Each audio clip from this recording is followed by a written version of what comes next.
Is the mic on? So, I have a very strong love-hate relationship with Marvel movies. The MCU as a whole, I love. It's been established very well, and I'm always interested in seeing what the next chapter is. My problems with it are some of the forgettable movies, dumb decisions, and occasionally poor character writing.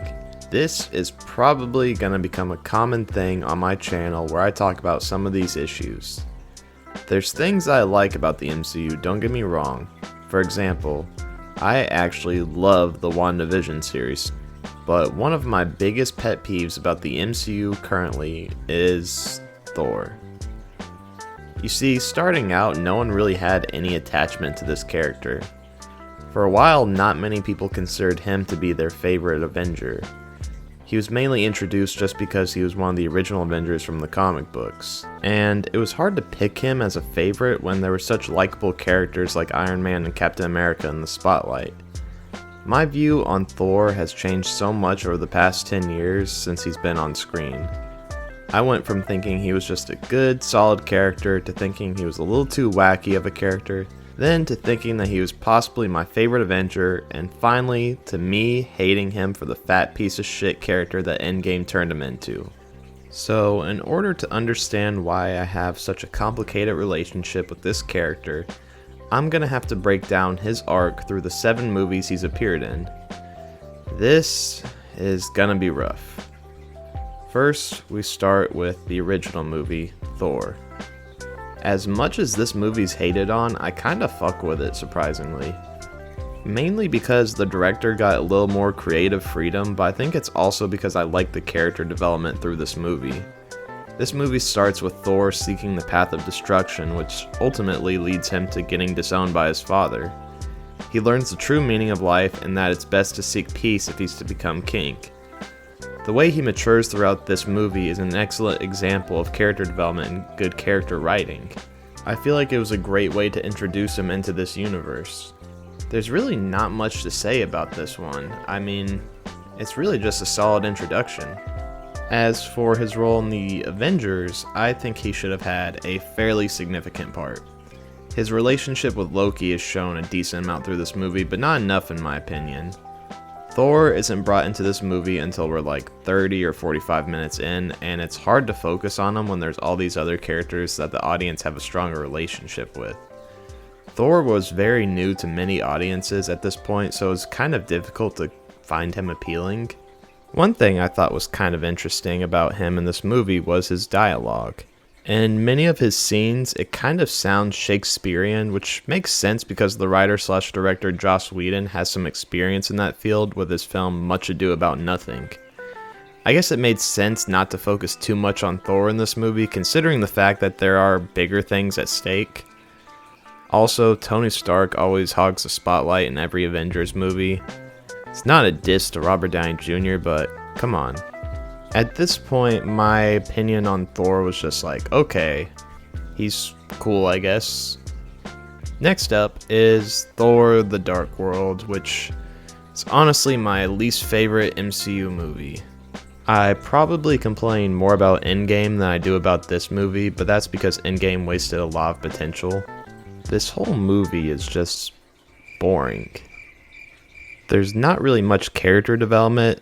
In fact, it doesn't really feel like Thor's movie. It's an Infinity Stone movie starring Natalie Portman and Tom Hiddleston. I feel like the writers put a little more attention on them than Thor.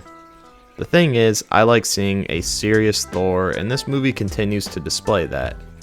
Sure, he makes some subtle, quippy lines, but they fit his character. In this movie, Thor is focused more on doing what's right as a hero and less as a king. He knows that his actions could risk his chance of becoming king, but he acts on them anyway to save Jane Foster. I guess it's not horrible writing, I just didn't feel like he really got much of the spotlight.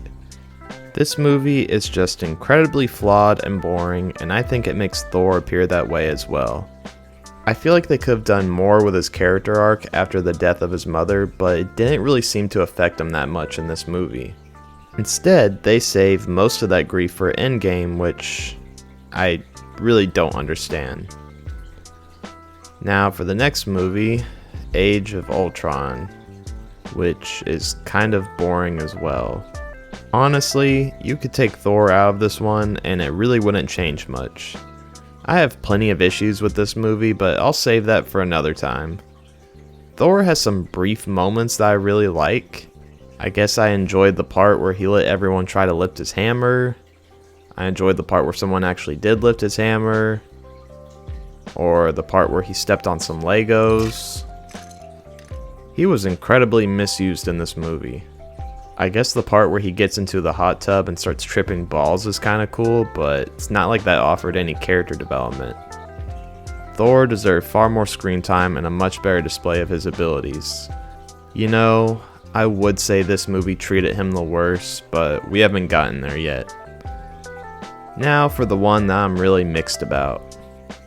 I'm very mixed about Ragnarok because there's some things that I love about it and there's some things in it that really annoy me, but I want to focus on the character development. So, if you can't tell, I get tired of all the quippy Marvel jokes, but Thor actually made me laugh quite a few times in this movie, and I think that's just because Chris Hemsworth and Taika Waititi are just genuinely funny people.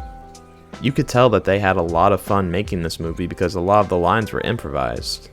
What bothered me is that comedic relief stretched a little too far sometimes. I understand that adding a little bit of quirkiness to Thor made him a little more appealing to the common audience, but it bothered me that he felt a little too Earth-like. And I get that he spent a good deal of time there, but I don't think it's been enough for him to just become a wisecracking butthole.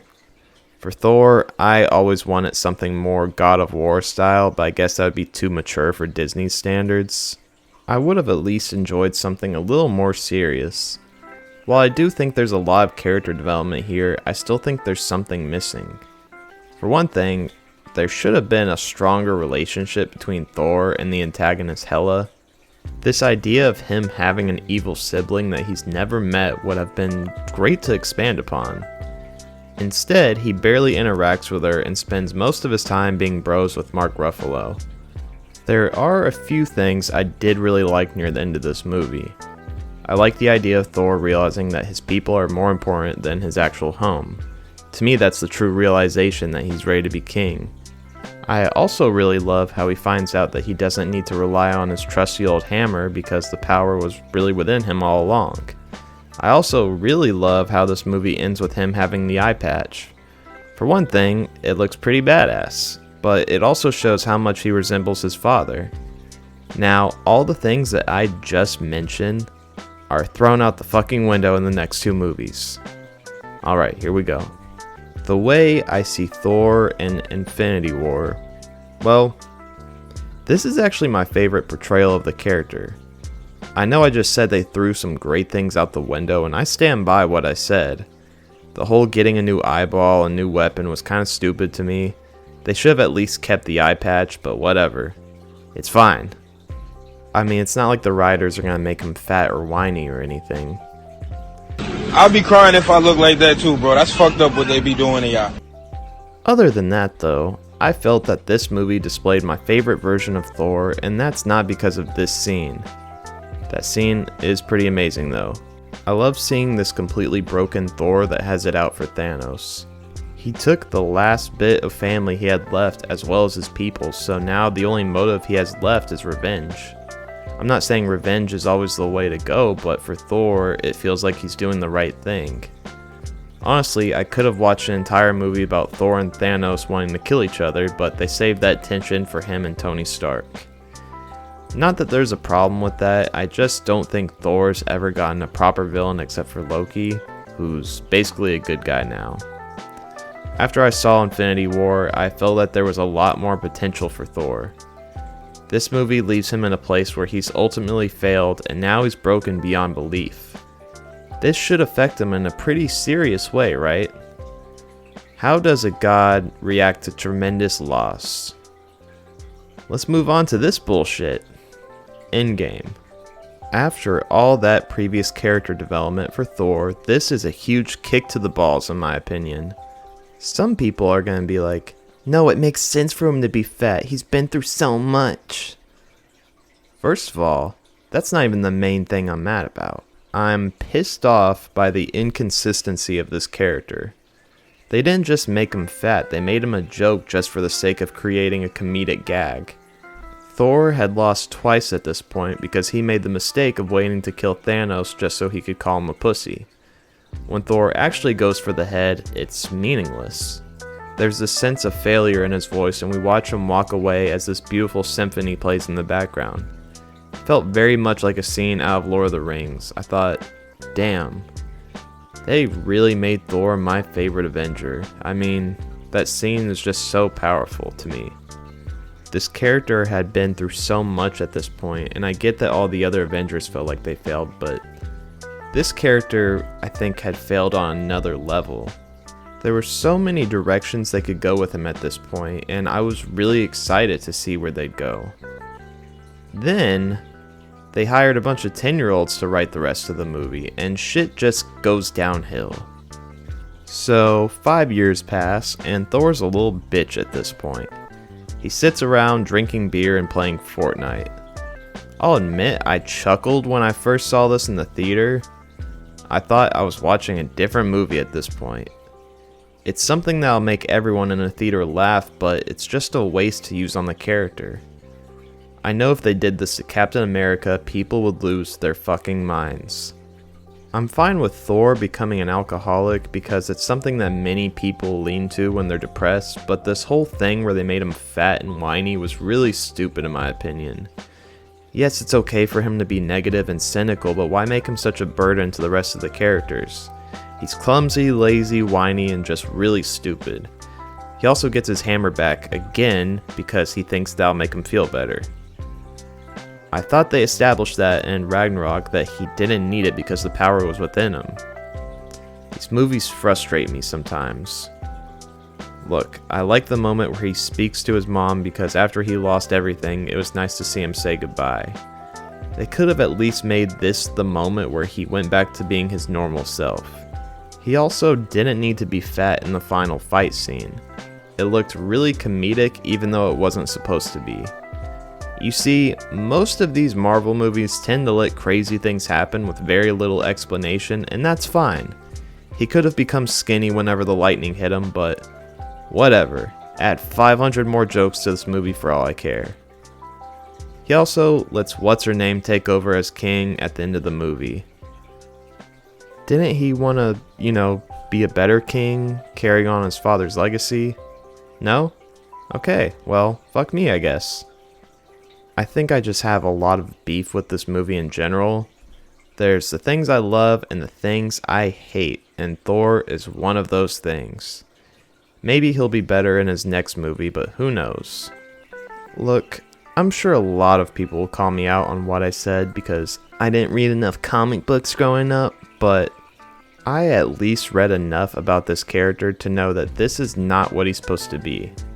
He's been all over the place since his first appearance in the MCU. He didn't even have the same color eyebrows in that movie. What's the deal with that? I'll be sure to make more videos about things that I love and hate about the MCU because I have very mixed feelings about it. I'm coming after Tom Holland's Spider-Man next. Not that I have anything against him, it's more about the way they've been treating the character. Let me know what you think about Thor in the comments below, and be sure to subscribe for more rants like this. So, yeah. Bye!